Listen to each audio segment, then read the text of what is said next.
ఎల్లంపల్లికి only Kadem project ఈ source. ఇప్పుడు ఈ మేడిగడ్ ఈజ్ లెఫ్ట్ అసైడ్, మేడిగడ్డను పక్కన పెడితే only Kadem project is the source or SRSP surplus water.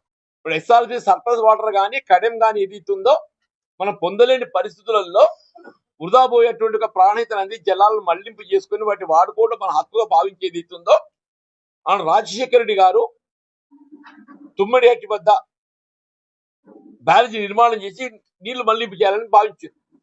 అది 152 మీటర్స్ సాధ్యం కాదు అని 148 మీటర్స్ కు మరి కేసీఆర్ గారు ముఖ్యమంత్రి అయిన తర్వాత ఇది 148 మీటర్ కు ఇది ఒప్పందం, దిగువ మేడిగడ్డ 100 మీటర్లకు ఒప్పందం చేసుకొని మరి మేడిగడ్డ 100 మీటర్తో నిర్మాణం చేసింది మేడిగడ్డ.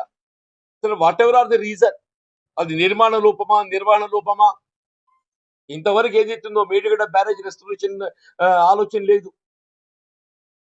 ఇంతవరకు మేడిగడ్డ బ్యారేజ్ రెస్టరేషన్ ఆలోచన లేదు.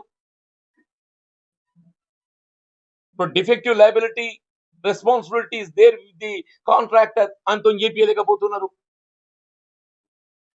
మరి కాంట్రాక్ట్ తో చేయించలేకపోయినట్టయితే ప్రభుత్వం చేంజ్ చేయదు. Go for recovery, you can go for criminal prosecution. ఇప్పుడు దేవుడు దయచేసి ఏదైతుందో మనకి 2 సంవత్సరాలు మన ప్రకృతి సహకరించింది, రేపు సహకరించాలని లేదు. రేపు నిజంగానే నిన్న ఏదో మీడియాలు చూస్తే ఎల్లినో ప్రభావం ఏదో సంథింగ్ సమ్ మీడియా వస్తే ఎలక్ట్రానిక్ మీడియా ఎల్లినో ఏంటి ఎల్లినో ఈ సంవత్సరం ఎల్లినో ప్రభావం ఉండొచ్చు, ఉండే అవకాశాలు ఉన్నాయి, కరువు తాళం ఇంటొచ్చు అని చెప్పి ఎలక్ట్రానిక్ మీడియాలో గమనించిందని చెప్పి అంటున్నా. మన నిజంగా పరిస్థితి ఉత్పన్నమైతే ఏర్పడ్డట్టయితే వాట్ విల్ హ్యాపెన్? ఒక ఉత్తర తెలంగాణ కాదే హైదరాబాద్ నగరం మీద ప్రభావం ఏం పడబోతుందని చెప్పంటున్నాను నేను. హైదరాబాద్ నగరం మీద ప్రభావం ఏ విధంగా పడబోతుందని చెప్పంటున్నాను నేను.